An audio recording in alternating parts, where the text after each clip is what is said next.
दिनों से बिहार के राजनीति में जो है काफ़ी उथल पुथल मचा हुआ था। ऐसा लग रहा था कि गठबंधन की सरकार जो है अब गिरेगी तब गिरेगी, या इसमें जो है कोई परिवर्तन आप सभी को देखने को मिलेगा।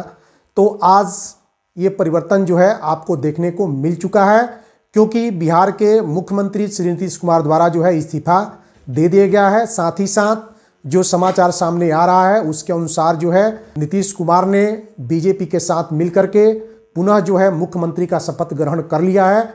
और इसके अलावा बीजेपी के श्रवण कुमार और विजय सिन्हा को जो है डिप्टी सीएम बनाया गया है। तो अब प्रश्न ये उठता है कि क्या सरकार बदलने के बाद नियोजित शिक्षकों को इससे फायदा होगा या नुकसान होगा? क्या नियोजित शिक्षकों की जो नियमावली है वह जो है परिवर्तित होगी, उसमें संशोधन होगा, या फिर जो सक्षमता परीक्षा है वह स्थगित हो जाएगी? तो इन्हीं सब मुद्दों पर संपूर्ण जानकारी जो है मैं आपके सामने लाने का प्रयास किया है। आशा करता हूं कि आपको ये जानकारी पसंद आएगी। तो दोस्तों नमस्कार, मैं अनिल कुमार शर्मा आपका स्वागत करता हूं Anil Sharma GB YouTube channel पर। अगर आप मेरे इस चैनल अनिल शर्मा जीबी पर पहली बार विजिट कर रहे हो तो आपसे आग्रह है कि आप मेरे इस चैनल अनिल शर्मा जीबी को सब्सक्राइब कर लें, ताकि मेरे द्वारा जो भी वीडियो बनाई जाए उसका नोटिफिकेशन आपके पास सबसे पहले पहुंचे और आप मेरे वीडियो को देख सकें। तो दोस्तों आइए शुरू करते हैं। अभी अभी बिहार के पूर्व डिप्टी सीएम तेजस्वी यादव का यह बयान जो है सामने आया है। उन्होंने जोर देकर इस बात को दोहराया है कि इसके पहले शिक्षा विभाग जो है राजद के पास था और उन्होंने जो है शिक्षा विभाग में शिक्षकों की नियुक्ति का एक कीर्तिमान बनाया है, बल्कि वर्ल्ड रिकॉर्ड बनाया है। लेकिन वहीं दूसरी तरफ यह बात भी सच है कि इन सारे कीर्तिमान और रिकॉर्ड के बावजूद नियोजित शिक्षक जो है शिक्षा विभाग से काफ़ी आक्रोशित है, शिक्षा विभाग से काफ़ी निराश है, क्योंकि नियोजित शिक्षकों की ये लगातार मांग रही है कि उनकी जो सक्षमता परीक्षा ली जा रही है, पहली तो वे बिना शर्त जो है सक्षमता परीक्षा देना चाहते थे, लेकिन इसके बाद नियोजित शिक्षकों ने कमर कस लिया कि हम जो है परीक्षा देने के लिए तैयार हैं। लेकिन इसमें जो अनावश्यक शर्त जो है जोड़ी गई, उस शर्त के अनुसार नियोजित शिक्षकों का जिला स्थानांतरण, उसके बाद जो है नॉर्मलाइजेशन की प्रक्रिया, सीबीटी बोर्ड में परीक्षा, इन सब बातों को लेकर के नियोजित शिक्षक जो है काफ़ी आक्रोशित है। तो क्या अब नीतीश कुमार पुनः जो है मुख्यमंत्री बने हैं, तो उनके मुख्यमंत्री बनने के बाद नियोजित शिक्षकों को इससे कोई फायदा होगा या नहीं होगा?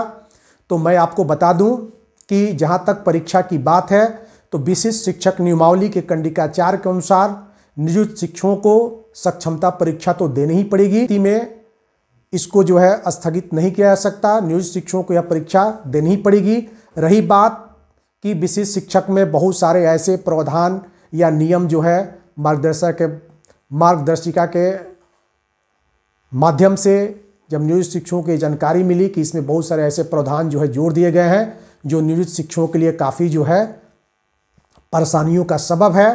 तो मैं यहाँ आपको बता दूं कि जब कोई भी नई सरकार बनती है तो निश्चित रूप से नई सरकार में नए शिक्षा मंत्री होते हैं, सारे विभागों के जो है अलग अलग मंत्री बनाए जाते हैं। तो अभी तक जो मुख्यमंत्री नीतीश कुमार हैं वो भी, या जो भी शिक्षा मंत्री आएंगे या जिस पार्टी की भी जो है सरकार बनेगी, उनके ऊपर यह दबाव होगा कि लोकसभा चुनाव जो है बहुत नज़दीक है और सभी लोग नियोजित शिक्षकों की मांगों से भली भांति परिचित है कि नियोजित शिक्षकों की मुख्य मांगे जो है क्या रही है, उसे कैसे हम पूरा करके नियोजित शिक्षकों को जो है खुश कर सकते हैं।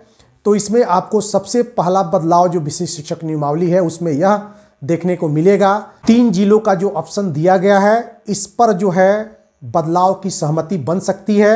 अब आप मान करके चलिए कि नियोजित शिक्षकों को सक्षमता परीक्षा देने के बाद उनका जिला स्थानांतरण के जगह पर उनका प्रखंड स्थानांतरण या फिर जो है पंचायत स्थानांतरण ही होगा, क्योंकि इसके पहले जब श्रवण कुमार जो है बीजेपी में शामिल थे तो उन्होंने जो है नियोजित शिक्षकों के पक्ष में बहुत बार जो है आवाज़ उठाई थी। अब तो वो बिहार के डिप्टी सीएम बन गए हैं, तो निश्चित रूप से ये बातें जो है उनके जहन में होगा कि नियोजित शिक्षकों को क्या चाहिए। वहीं दूसरी तरफ एक बात जो है मार्गदर्शिका के माध्यम से आप सभी के सामने आ रही है कि आप जब 150 अंक की परीक्षा देंगे तो उस परीक्षा के अंकों का जो है नॉर्मलाइजेशन होगा। अब ये नॉर्मलाइजेशन जो है प्रक्रिया क्या है, इसके बारे में मैंने एक पूर्व में वीडियो बनाया था। अगर आपको ये जानकारी नहीं है तो आप उस वीडियो को देख सकते हैं। तो नॉर्मलाइजेशन की प्रक्रिया एक ऐसी प्रक्रिया है जिसका इफेक्ट जो है नेगेटिव मार्किंग से भी जो है खतरनाक होगा और यह नियोजित शिक्षकों के लिए बहुत ही हानिप्रद है। तो हो सकता है कि नई सरकार बनने के बाद जो नॉर्मलाइजेशन की प्रक्रिया है वह प्रक्रिया जो है खत्म कर दी जाए और इसके पूर्व नियोजित शिक्षकों को जिस तरह से दक्षता परीक्षा नियोजित शिक्षकों से ली गई थी उसमें जो है 100 अंक का परीक्षा जो है निर्धारित थी और उसमें एक मिनिमम जो है मार्क्स निर्धारित कर दिया गया था कि नियोजित शिक्षकों को वो जिस कैटेगरी में है उनको जो है इतना अंक लाना है। ठीक उसी तरह से जो ये आपका सक्षमता परीक्षा है उसमें भी जो है नॉर्मलाइजेशन की प्रक्रिया समाप्त कर अब ये किया जा सकता है कि जिस कैटेगरी के नियोजित शिक्षक होंगे उनको उतना ही जो है नंबर लाना है और जो शिक्षक अपने कैटेगरी में निर्धारित प्रतिशत अंक ला देते हैं उनको निश्चित रूप से राज्यकर्मी का दर्जा जो है प्राप्त हो जाएगा। दूसरी तरफ आप सभी जानते हैं कि नियोजित शिक्षक ऑफलाइन मोड यानी सीबीटी माध्यम से परीक्षा देने के लिए कतई जो है मूड में नहीं है, क्योंकि बिहार के जो नियोजित शिक्षक कार्यरत हैं अधिकांश नियोजित शिक्षक जो है ग्रामीण क्षेत्र से बिलोंग करते हैं और अभी तक जो है उन्होंने कंप्यूटर की जानकारी संपूर्ण रूप से कहिए या बिल्कुल जो है उनको कंप्यूटर की जानकारी नहीं है और एकाएक जो है उनसे सीबीटी मोड में परीक्षा लेना या ऑनलाइन मोड में परीक्षा लेना कहीं से भी उचित नहीं है। तो यहाँ पर जो है उन्हें जो है छूट मिलने जा रही है। अब रही सिलेबस की बात कि सिलेबस में क्या क्या परिवर्तन हो सकते हैं, तो मेरा जहाँ तक मानना है कि यह परीक्षा जो सक्षमता परीक्षा नियोजित शिक्षकों की होने वाली है वह बिहार विद्यालय परीक्षा समिति के माध्यम से जो है आयोजित की जाएगी। नियोजित शिक्षकों को परेशान करने के लिए या उनके ऊपर दबाव बनाने के लिए सिलेबस का स्तर जो है बीपीएससी के माध्यम से ट्रियर 1 ट्रियर 2 का जो सिलेबस था उसके अनुसार जो है ये कहा गया था कि प्रश्न पत्र होंगे, जो कि कहीं से भी नियोजित शिक्षकों के लिए उचित नहीं था। आप सभी जानते हैं कि टीआरई 1 और टीआरई 2 के जो सिलेबस थे वो काफ़ी जो है कठिन थे, प्रश्नों का स्तर जो है काफ़ी कठिन था। तो यहाँ पर कोई ये ना समझे कि बिहार के नियोजित शिक्षक जो है काफ़ी कमज़ोर हैं, क्योंकि बिहार के नियोजित शिक्षकों ने बीपीएससी के माध्यम से परीक्षा दे करके अपने अनुभव और ज्ञान का लोहा जो है बिहार के सामने मनवा लिया है। सभी लोग इस बात को मानने के लिए तैयार हैं कि नियोजित शिक्षकों में प्रतिभा की कमी नहीं है। फिर भी बीपीएससी के माध्यम से जो सिलेबस तय किया गया है वह नियोजित शिक्षकों के लिए कतई उचित नहीं है।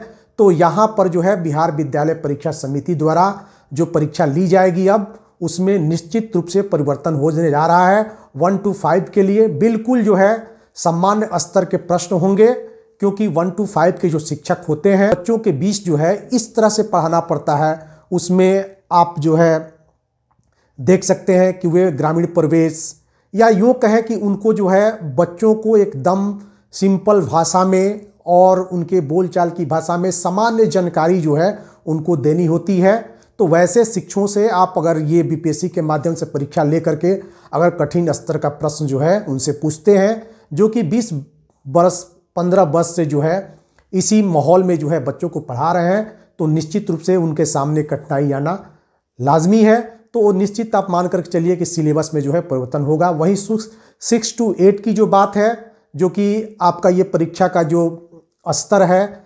40+30+80, इसमें भी जो है परिवर्तन होगा। तो सिलेबस में निश्चित रूप से परिवर्तन जो है होने जा रहा है। सभी जानते हैं कि जब छठे चरण की शिक्षकों की बहाली होनी थी उस समय विज्ञापन भी आया था और सरकार जो है बहुत दिनों तक इस पर विचार करने के बाद निर्णय हुआ कि इस तरीके से जो है परीक्षा ली जाएगी। लेकिन जैसे ही सरकार बनी, नई सरकार बनी और नई सरकार ने जो है इसकी विज्ञप्ति पुनः जारी किया और ये परीक्षा जो है बीपीएससी के माध्यम से ली गई। तो यहाँ यही होने जा रहा है, सरकार बदली है और निश्चित रूप से आपका जो परीक्षा का सिलेबस होगा या नियमावली में जो परिवर्तन होगा यह निश्चित रूप से होगा, क्योंकि नई सरकार है। नई सरकार जो है नियोजित शिक्षकों या अन्य शिक्षकों की समस्याओं से पहले से अवगत है। उन्हें अब ये पता नहीं करना है कि नियोजित शिक्षकों के लिए क्या ज़रूरी है क्या ज़रूरी नहीं है।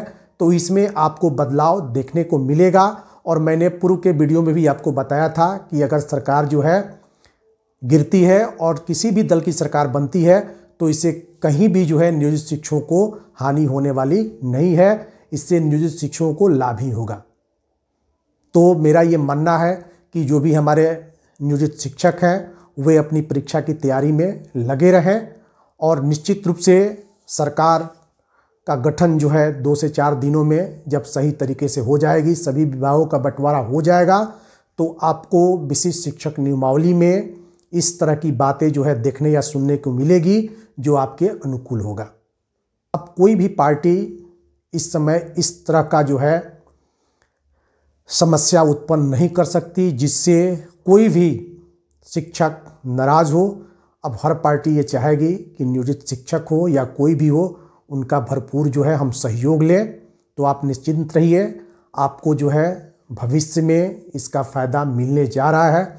वहीं दूसरी तरफ मेरे मन में एक विचार आया है कि सक्षमता परीक्षा को लेकर के क्यों न जो है हम एक अपना ग्रुप बनाएं और उस ग्रुप के माध्यम से सभी लोग जुड़ें और अपने अपने अनुभव को परीक्षा के दृष्टिकोण से कि क्या हमें पढ़ना चाहिए क्या नहीं पढ़ना चाहिए। क्योंकि आप सभी जानते हैं कि आज यूट्यूब पर जो है सैकड़ों की संख्या में जो है ऑनलाइन क्लासेस जो है चलाए जा रहे हैं, लेकिन जहाँ तक मेरा मानना है कि नियोजित शिक्षकों के लिए वो सारे ऑनलाइन क्लासेस जो है सभी महत्वपूर्ण नहीं है। उसमें 2-4 एक ऐसे चैनल हैं जिसको आप ज्वाइन कर सकते हैं और सभी नियोजित शिक्षक आपस में बैठ करके अगर ये डिसीजन लें कि हमें ये सब्जेक्ट पढ़ना चाहिए, इस सब्जेक्ट में क्या क्या जो है हमको जो है पढ़ लेने से हमारी परीक्षा जो है आसान हो जाएगी। तो अगर आप सभी की सहमति जो है इस पर हो तो निश्चित रूप से एक व्हाट्सएप ग्रुप जो है बनाया जा सकता है और आपकी अनुमति हो तो मैं जो है सप्ताह में 2 से 3 दिन आपका ये निरंतर तो वीडियो आता ही रहेगा, लेकिन इसके अलावा जो है मैं अपने चैनल से इस तरह का वीडियो बनाने की सोच रहा हूँ। अगर आपकी अनुमति होगी तो निश्चित रूप से सक्षमता परीक्षा से संबंधित बिल्कुल सरल भाषा में मैं वीडियो बनाने की कोशिश कर रहा हूँ। तो दोस्तों आशा करता हूँ कि आप सभी को ये जानकारी पसंद आई होगी। अगर आप सभी को ये जानकारी पसंद आई हो तो निश्चित रूप से आप इस वीडियो पर लाइक करें, कमेंट करें और शेयर करें और निश्चित रूप से आप कमेंट में ये बताने की कोशिश करें कि मेरा सुझाव जो है कितना सही है। अगर आपके तरफ से सकारात्मक जवाब आता है तो निश्चित रूप से सक्षमता परीक्षा पर आप मेरे चैनल पर महत्वपूर्ण जो है जानकारी प्राप्त कर सकते हैं। और जहां तक ग्रुप बनाने की बात है तो इस पर भी आप कमेंट कर सकते हैं। तो दोस्तों फिर मिलते हैं किसी दूसरे वीडियो में नई जानकारी के साथ, तब तक के लिए नमस्कार।